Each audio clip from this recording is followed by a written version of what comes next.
नमस्कार। फिर अब की बार मोदी सरकार 400 के पार। अब आपको लग रहा होगा कि कल तक जो अयोध्या में श्री राम मंदिर प्रतिमा के प्राण प्रतिष्ठा समारोह की बात हो रही थी, अब ये 400 की पार कहां से आ गई। तो अब जो परिदृश्य बन रहा है देश में और विश्व में, वो ये बहुत क्लियर कर रहा है कि हाँ, मोदी सरकार ने अब 2024 का जो चुनावी परिदृश्य है वो अपने हिसाब से एकदम सेट कर दिया है।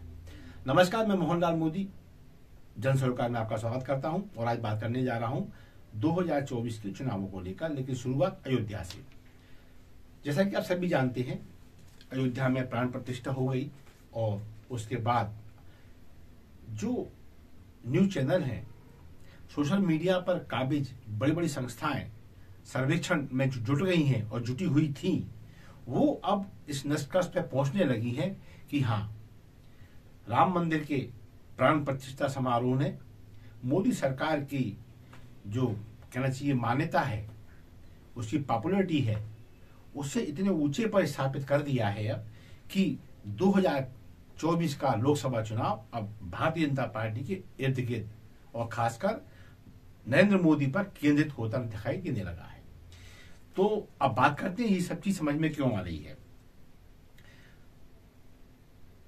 अब जब सवाल ये उठता है, शुरू करते हैं कि जो बड़ी बड़ी कंपनियां, सर्वेक्षण कंपनियां, जो चुनाव का पोलिंग का एक कहना चाहिए रुझान लोगों के सामने रखने में सक्षम साबित होती आई हैं, उन्हीं कंपनियों ने अब ये सर्वे करना शुरू किया है कि इस राम मंदिर प्राण प्रतिष्ठा समारोह का जनमानस पर क्या प्रभाव पड़ने वाला है और 2024 का आम चुनाव क्या इससे छूता रहेगा या इस पर केंद्रित रहेगा। तो जब आप आते हैं, श्री राम मंदिर में जो प्रतिमा का प्राण प्रतिष्ठा समारोह 22 जनवरी को हुआ, ये बहुत सुपर डुपर हिट कार्यक्रम साबित हुआ है। कैसे? अयोध्या समेत पूरा भारत 22 जनवरी को राममय बना रहा। मतलब स्थिति ये थी कि एक और दिवाली मन गई। अभी हमने हाल ही में मनाई 2023 के अंत में, और 2024 का शुरुआत भी ठीक से नहीं हो पाई और एक दिवाली और आ गई। इस दिवाली में खास ये देखा गया कि मंदिरों में भजन, सुंदरकांड, धार्मिक समारोह, पूजा अनुष्ठान, भंडारे, प्रसाद वितरण, नृत्य, झूमती महिलाएं सड़कों पर, शोभा यात्राएं, ये सब, और फिर शाम को आतिशबाजी, दीप मालिकाएं दुकानों पर, मकानों पर, मंदिरों पर, सरकारी प्रतिष्ठानों पर एक दिवाली बन गई और पूरा भारत राममय रहा 22 जनवरी को, उसमें कोई संदेह नहीं है। विश्व के लगभग 1 दर्जन देशों में श्री राम मंदिर के प्राण प्रतिष्ठा समारोह को लाइव ब्रॉडकास्ट किया गया और कई देश इसमें ऐसे हैं जो मुस्लिम बाहुल्य क्षेत्र भी हैं, वहां भी इस प्राण प्रतिष्ठा समारोह का लाइव ब्रॉडकास्ट देखा गया। हर जगह भगवा, हर जगह जय श्री राम। स्थिति ये थी कि भगवा कपड़ा मार्केट में कम पड़ गया, भगवा झंडे खत्म हो गए, प्रसाद जैसी चीजें लोगों को मुंह मांगे दामों पर भी उपलब्ध नहीं हो पाई। ऐसे भी कई शहर, ऐसे कई गांव प्रकाश में आए जहां लोगों ने मुंह मांगी दाम पे ये चीजें खरीदी, लेकिन उपलब्ध नहीं हो पाई। अच्छा, अब लोग कहते हैं कि इस कार्यक्रम ने 22 जनवरी के समारोह ने भाजपा और संघ का एजेंडा फिट कर दिया, सेट कर दिया। तो सेट भाजपा ने किया हो या संघ ने किया हो या फिर अपने आप हो गया हो, सत्यता यही है कि हाँ, एजेंडा सेट हो चुका है। कैसे? इस कार्यक्रम के दौरान 22 जनवरी को ये भगवा, ये जय श्री राम इस कदर प्रभावी हुआ कि भाजपा के धुर विरोधी दलों के लोग भी कई भगवा रंग में रंगे नजर आए। शाम होते होते समझ में आ गया था कि जो अब इस परिदृश्य से बाहर जाएगा वो अब चुनाव से बाहर हो जाएगा। यही कारण रहा कि कई कांग्रेसी, धुर कांग्रेसी नेता, कई धार्मिक कार्यक्रमों में जहां मंदिर मिला, जहां व्यवस्थाएं बनी, वहां राममय नजर आया और ये अंततः लोगों ने ये कहा कि हाँ, ये गौरव का क्षण है। और राम मंदिर स्थापना पर, प्राण प्रतिष्ठा समारोह पर सभी को बहुत सारी शुभकामनाएं और ढेर सारी बधाइयां। आचार्य प्रमोद कृष्णन जैसे लोग तो बिल्कुल जय श्री राम, ना आगे किंतु ना पीछे परंतु, जय श्री राम, गौरव का क्षण। और इस समारोह को ठुकराने का मतलब स्वयं को ठोकर मारना, ये आचार्य प्रमोद कृष्णन लोग जैसे लोगों का सीधा सीधा उनका कहना रहा। अब विपक्ष की जब बात आती है तो आ रही है, सोशल मीडिया पे भी आ रही, टीवी पे भी आ रही है। कल भी डिबेट चलती रही शाम को प्राण प्रतिष्ठा समारोह के बाद, तो ये बात विपक्ष की ओर से कही गई कि भाजपा और राष्ट्रीय स्वयंसेवक संघ भावनात्मक एजेंडा सेट कर रहे हैं। क्यों कर रहे हैं? कि ये पार्टी और ये संघ व्यक्तियों की मूलभूत सुविधाओं को उपलब्ध ना करा पा रही, तो उससे बचने के लिए ये एक इमोशनल एजेंडा सेट किया गया है। तो फिर इसका जवाब क्या है?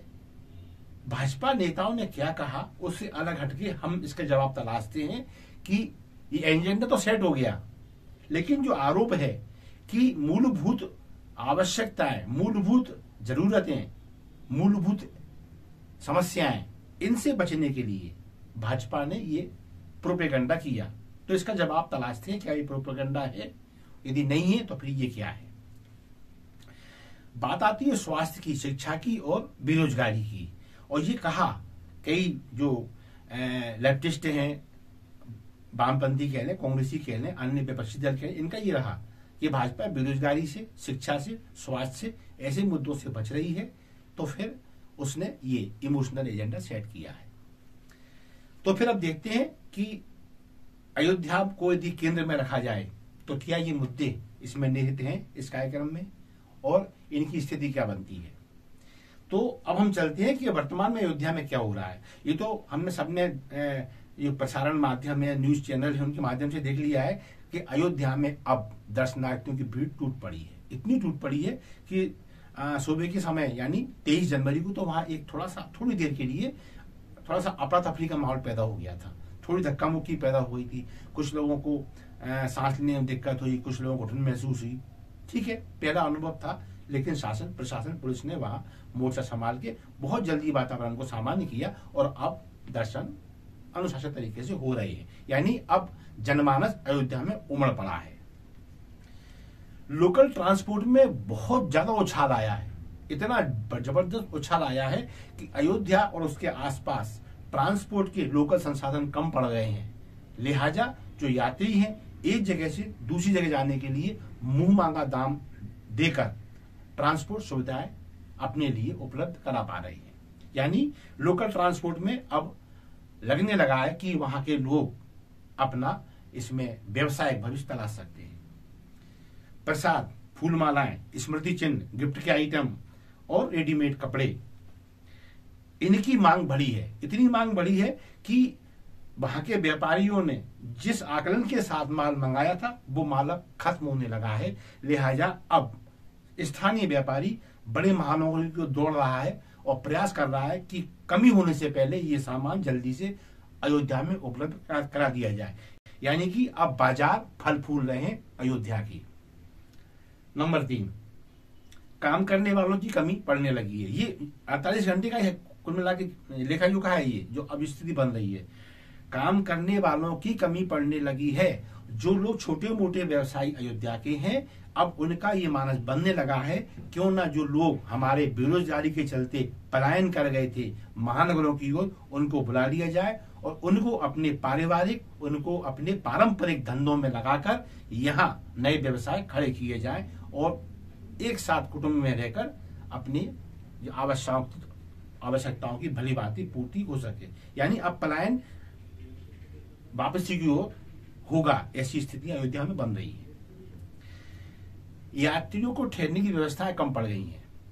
लोगों को जहां जगह मिली वहां, जहां 10 लोगों को ठहरना चाहिए वहां 40 लोग ठहर के गुजारा कर रहे हैं। क्यों? कि जितनी तैयारियां की गई थी वो छोटी पड़ गई हैं, और अब आकलन ये है 1.5 लाख व्यक्ति प्रतिदिन अयोध्या आएंगे। ये आकलन बड़ी बड़ी एजेंसियों ने सार्वजनिक कर दिया है। लिहाजा धर्मशालाओं की, होटलों की, लॉज, इनकी कमी पड़ने वाली है। इसके लिए अब स्थानीय लोग अब इस स्थिति पर ध्यान देने लगे कि क्या इस कमी को व्यवसायिक रूप से इस्तेमाल कर सकते हैं। तो फिर वो क्या रहा है, बड़ी बड़ी कंपनियां, बड़ी बड़ी भारत की बहुत बड़ी बड़ी कंपनियां अब यहाँ होटल, लॉज, रेस्टोरेंट आदि बनाने के काम में इंटरेस्ट ले रही हैं। करार हो चुके हैं, काम बहुत जल्दी शुरू होने की स्थिति बन गई है। यानी कोई आश्चर्य नहीं होगा कि हम ये जनवरी के एंड होते होते ही अयोध्या में बड़े कंस्ट्रक्शन होते देखेंगे। अब काहे कि होटल, रेस्टोरेंट, लॉज। दूसरी बात, जो मुख्य मार्गों पर रिहायशी भवन है या छोटी मोटी दुकानें हैं, ये लोग भी अब अपने उस भवन को, उस मकान को, उस रिहायशी इलाके को व्यवसायी संपत्ति में बदलने की ओर रुझान दिखा रहे हैं। और जो वित्तीय संस्थाएं हैं, जो फाइनेंस जिसे कह सकते हैं हम, फाइनेंस कंपनियां हैं, बैंक हैं, ये अब इस चीज को भाप गई हैं और वहां के लोगों से संपर्क करके उन्हें प्रलोभन दे रही हैं, उन्हें प्रस्ताव दे रही हैं कि आप अपना जो मकान है इसको बैंक से लोन लेकर इसको कॉमर्शियल अपार्टमेंट में आप बदल सकते हैं, तो आपको उससे बड़ी कमाई हो सकती है। और इस ओर ये काम शुरू हो गया है लगभग। और वहां के लोग बता रहे हैं कि हाँ, हमारा मानस बन रहा है कि रोड के किनारे के जो रिहायशी मकान है, जो बेकार पड़े हुए हैं, यहाँ कुछ नहीं था, वहां अब कॉमर्शियल अपार्टमेंट खड़े हो सकते हैं। तो ये भी एक कहना चाहिए ना, रोजगार की ओर उठता हुआ कदम। पेइंग गेस्ट प्रणाली का प्रचलन अचानक बढ़ा। ये कहते हैं 20-21 तारीख से ही जैसे जैसे लोग वहां बढ़ने लगे, वहां के होटल भर गए, फैजाबाद के होटल लॉज भर गए, आसपास के जिलों के होटल लॉज भर गए। तो फिर लोगों को जहां जगह मिली वहां ठहरना शुरू कर दिया। तो जिन लोगों के पास 1 या 2 कमरे खाली थे, लेट बाथ एक्स्ट्रा थे, उन्होंने एक मुश्त राशि लेकर लोगों को खाने की और ठहरने की व्यवस्था उपलब्ध कराई। यानी अब ये पेइंग गेस्ट का प्रचलन यहाँ देखने को मिला, जो बढ़ेगा ऐसा लोग बता रहे हैं। यानी पैसा दो और सारी सुविधाएं एक घर के अंदर आपको उपलब्ध हो जाएंगी। घरेलू वातावरण में रहने ठहरने का इंतजाम अयोध्या में होने वाला है। ये व्यवसाय का एक और नया रूप अयोध्या में देखने को मिल रहा है। जमीन के भावों में बूम आ गया है। जो जमीन वहां पर लोग कौड़ी के दाम लेने को तैयार नहीं थे, अब स्थिति यह है कि 10 और 15 गुना दाम जमीनों के हो गए हैं। कई जगह लोग बोल रहे हैं कि 100 गुना दाम इजाफा हो गया है वहां जमीनों का। जो जमीन मौके की, वहां स्थिति ये है कि बेचने वाला ये कि खरीदने वाले 10 खड़े हुए हैं और बोली सिस्टम हो रहा है, उसने इतना करोड़, मेरा इतना करोड़। तो स्थिति जमीनों के भाव में बूम आ गया है। यानी अयोध्या की पोबारा है, राम की कृपा जम के बरस रही है अयोध्या पर।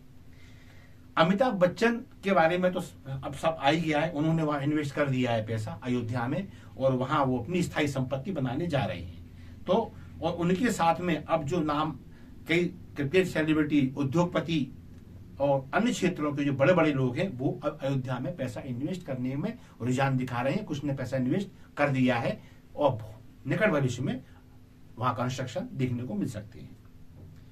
मांग के अनुरूप अब शैक्षणिक और स्वास्थ्य आदि संस्थाओं के स्थापना की बात आ रही है। शासन ने इस ओर कदम बढ़ा दिए, लेकिन प्राइवेट स्तर पर भी अब वहां अस्पतालों और शैक्षणिक संस्थाओं में पैसा निवेश करने की रुझान स्पष्ट नजर आने लगे हैं। कुल मिलाकर जब अयोध्या का विकास हुआ है, जब मंदिर का प्राण प्रतिष्ठा हुई है, लोगों की आवक जावक बढ़ी है, तो ये बात, इसमें कोई कहना चाहिए वो नहीं है, संशय नहीं है कि पर्यटन उद्योग बहुत तेजी से अयोध्या का बढ़ने वाला है। अब बात आते हैं कि बात तो चुनाव की हो रही थी, ये मंदिर बीच में है, ये भक्त बीच में है, ये होटल बीच में। तो ये दरअसल जो विपक्ष का जो आरोप रहा कि मूलभूत समस्याओं से ध्यान भटकाने के लिए भाजपा ने ये इमोशनल एजेंडा सेट किया है, तो भाजपा के अब इस कर्तव्य का ध्यान डालें, राष्ट्रीय स्वयंसेवक संघ की वैचारिक कहना चाहिए उसके धरातल पर अगर ध्यान डालें, तो हम ये देखते हैं कि जब भारतीय संस्कृति अपने कहना चाहिए पूर्णकाली जो गौरवशाली इतिहास की ओर दोबारा से स्थापित होती है तो फिर भारत का विश्व गुरु बढ़ने की ओर कदम बढ़ना शुरू होता है। ये अयोध्या से दिखाई देने लगा है कि वहां मंदिर बना, लोगों को दिखा बस मंदिर बना। क्या मंदिर रोटी देगा? क्या मंदिर शिक्षा देगा? क्या मंदिर पलायन रोकेगा? तो हाँ, ये जवाब मिले, मंदिर रोटी देगा, मंदिर पर्यटन देगा, मंदिर शिक्षा देगा, मंदिर पलायन रोकेगा, क्योंकि उद्योग बढ़ेगा, व्यापार बढ़ेगा, रोजगार बढ़ेगा, पर्यटन बढ़ेगा। अब यदि बात ये करें कि क्या यही एजेंडा अब रहेगा तो इसमें बुराई क्या है? हम मानते हैं कि हर गली में मंदिर तो नहीं हो सकता राम मंदिर, लेकिन महाकाल का भी यही स्थिति है मध्य प्रदेश में। जो महाकाल कॉरिडोर का अभी तो 1/3 काम हुआ है, तो वहां पर स्थिति ये हो गई है, प्रतिदिन लाखों लोग वहां पर्यटन के लिए आते हैं, घूमने आते हैं, मंदिर देखने के लिए आते हैं। तो वहां के लोगों को लगभग ऐसे ही व्यवसाय उपलब्ध हो चुके हैं और यही प्रयोग अब अयोध्या में हो रहा है। तो जाहिर है यदि भविष्य में काशी में लोगों की संख्या बढ़ गई है, अब लोग काशी देखना चाहते हैं, तो फिर जब बात मथुरा की है, ये भविष्य का विषय है, या अन्य महानगरों की है जो हमारे वैभवशाली इतिहास के पुनर्जागरण की है, तो फिर ये तय है कि ये केवल अतीत के गौरवशाली इतिहास का पुनर्प्रकटीकरण नहीं है, ये भारतीय और भारतीयता के विकास की कहानी भी है, इसकी स्थापना भी है। और यदि यही है सब कुछ, तो फिर क्लियर है कि 2024 में भाजपा बहुत तेजी से सरवाइव करने जा रही है। और लोग ये कह रहे हैं कि ये जो प्रयोग हैं महाकाल कॉरिडोर के, काशी में जो वहां का कॉरिडोर स्थापित हुआ है, अयोध्या में जो राम मंदिर स्थापित हुआ है, ये प्रयोग लोगों को रास आ रहा है, लोगों को इसमें अपना सर्वांगीण विकास दिखाई दे रहा है। कहते हैं ना, नूतन पुरातन एक साथ मिलकर भारत को विकास की ओर ले जाने की जो नई रूपरेखा गढ़ रही है, वो आम आदमी की समझ में अब आने लगी है। और ये समझ का वर्तमान जो परिदृश्य है वो तो यही है कि यदि समय पर चुनाव होते हैं, जैसा कि उम्मीद है मई में हो जाएंगे, तो फिर स्थिति यही बन रही है कि अब की बार फिर मोदी सरकार 400 के पार। तो ठीक है, मोहनलाल मोदी आपसे अनुमति चाहेगा और इस अपील के साथ कि हमारे कंटेंट शूट तो करते हैं हम लोग और आपको ऐसा लगता है कि हम कुछ बेसिकली चीजें लेके आते हैं, तो प्लीज हमारे कंटेंट को लाइक करें, इन्हें शेयर करें। और हाँ, शब्दघोष आपका अपना चैनल है, इसे सब्सक्राइब करना ना भूलें। धन्यवाद। जय हिंद, जय भारत।